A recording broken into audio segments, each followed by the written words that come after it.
So one of the reasons why I've been making videos about Days Gone, besides the fact that it's one of my favorite games of all time and I love it and it just lends well to that endeavor, is because I really want Sony to make Days Gone 2. And I'm sure there's a lot of you out there as well that would love to see that happen.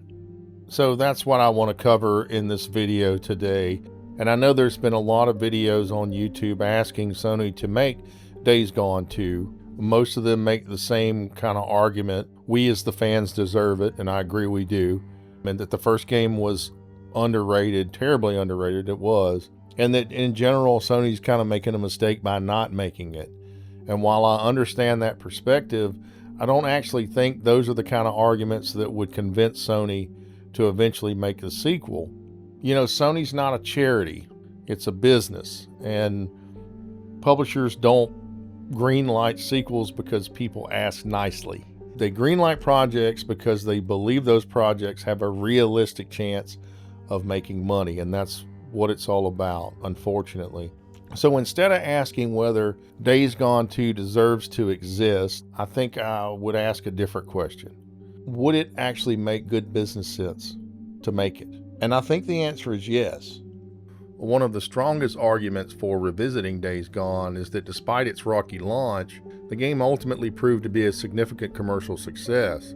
Now, Sony has never released an official lifetime sales figure, so many of the numbers circulated online remain estimates rather than confirmed totals. Former game director Jeff Ross famously stated that the game had sold more than 8 million copies on PlayStation within roughly 19 months and later exceeded 1 million copies on the PC, although he later clarified that the original estimate was based on trophy tracking data rather than internal Sony sales reports. But with that being said, there's little debate that Days Gone sold in the millions, built a substantial player base, and has continued attracting new fans long after its release. Its PC version has also enjoyed exceptionally strong long-term performance on Steam and is estimated by multiple firms to have sold several million additional copies over time. In many ways, Days Gone became the definition of a slow burn success. Perhaps more importantly, Days Gone has demonstrated something that can't easily be measured on a balance sheet: longevity. More than 7 years after its release, players are still creating videos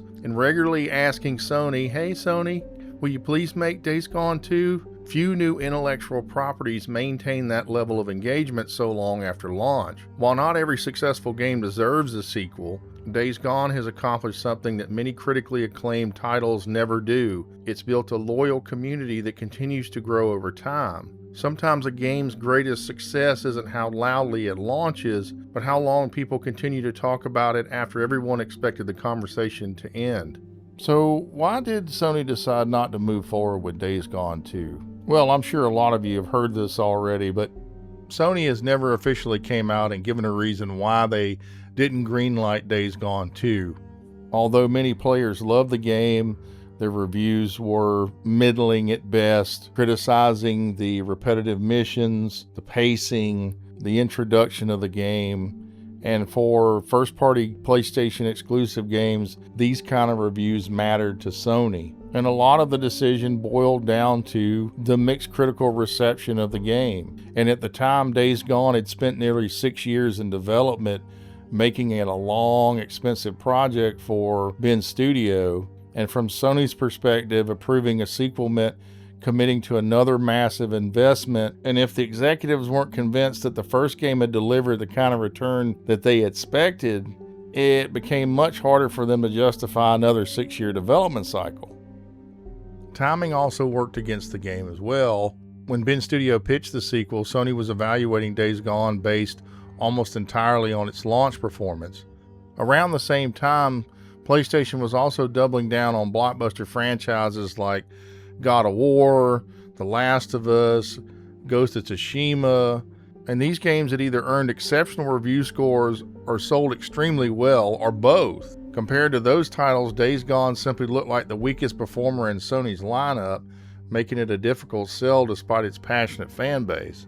And also at the time, there was some changes in leadership with PlayStation. Former Days Gone director Jeff Ross had said that Sean Layden, the chairman of PlayStation Worldwide Studios, had been a strong supporter of the project. After Layden left in 2019, Ross described getting a sequel approved as an uphill battle. That doesn't necessarily mean that Days Gone 2 would have been greenlit if Layden had stayed, but what it does suggest is that the people who were making the final decisions had changed. Looking back today, it's easy to argue that Sony underestimated the game's long-term appeal. It's also important to remember they weren't making their decision based on what Days Gone would eventually become. They were making it based on information they had at the time. And perhaps that's the strongest argument for revisiting the franchise now. Not that Sony made the wrong decision in 2021, but that the evidence surrounding Days Gone has changed dramatically in the years since.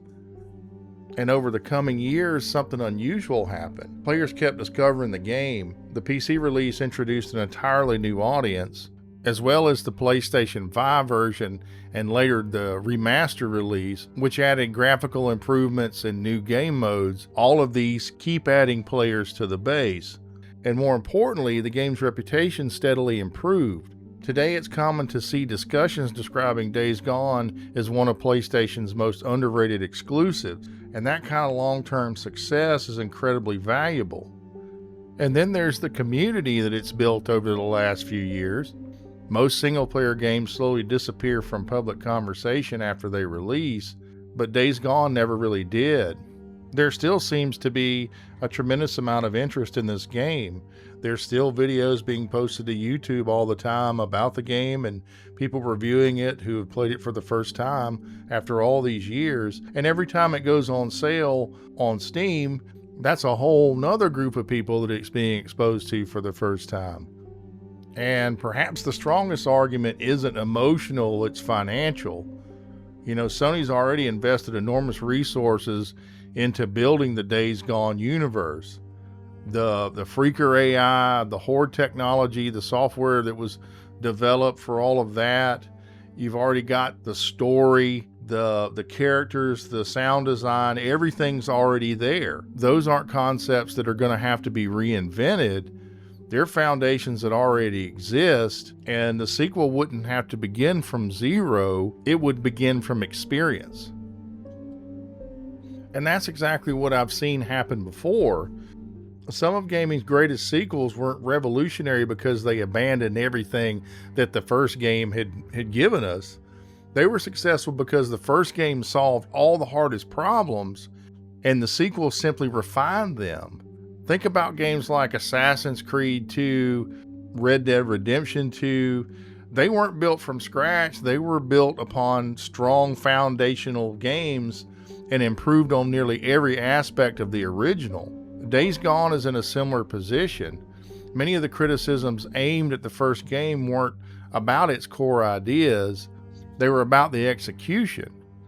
The mission variety, pacing, technical, all that stuff that we talked about before. But those are exactly the kind of issues sequels are designed to improve on. But I think Sony has another opportunity that's even more interesting. Since Days Gone launched, the survival genre has grown exponentially. Players continue to embrace open-world survival games and immersive sandbox experiences. And at the same time, story-driven PlayStation exclusives remain one of Sony's strongest brand identities. Days Gone sits right in the intersection of those two trends. It's an open-world survival experience with the kind of cinematic storytelling that PlayStation is known for. And that combination is arguably even more attractive today than it was back in 2019. And then there's the story itself. Most games wrap up everything by the end. Days Gone intentionally doesn't. O'Brien's final reveal changes everything. It tells us that the virus is still evolving. It tells us that the Freakers aren't finished changing. And if you as a player saw the secret ending, quote unquote, you'll know exactly what I'm talking about. It wasn't just a cliffhanger. It was a setup for an entirely new story. One that players have been waiting for many years. And then there's Bend Studio. Following the cancellation of the studio's live service project, Ben now faces the challenges of defining what comes next. Sony has confirmed that project was canceled, and the studio has since gone through significant restructuring. Now, I'm not saying that the answer has to be Days Gone 2, but I am saying it's difficult to ignore the fact that Ben already possesses the deep expertise with this world, its systems, and its technology. Sometimes the smartest investment isn't creating something entirely new. Sometimes it's finishing the story that millions of players never stop caring about. Now, I'm not suggesting Sony should greenlight Days Gone 2 simply because the fans want it. I'm suggesting they should consider it because the market has changed. Obviously, the audience has grown, its reputation has improved over the years, and the technology's already there. It doesn't have to be reinvented. The original game has quietly transformed from a divisive launch title into something more like a cult classic. And those are the kind of franchises companies usually revisit, not abandon. Maybe Sony will never make Days Gone 2. Maybe the story really is over. I hope it's not. But if there's one thing Days Gone itself teaches us, it's that survival is about recognizing opportunity when everyone else is giving up. Ironically, that might be the lesson Sony should take away from the game they choose not to continue. Thank you for watching my video. If you enjoyed this content, do me a favor and leave me a like and think about maybe even subscribing to the channel. And as always, I'll see you on the next one.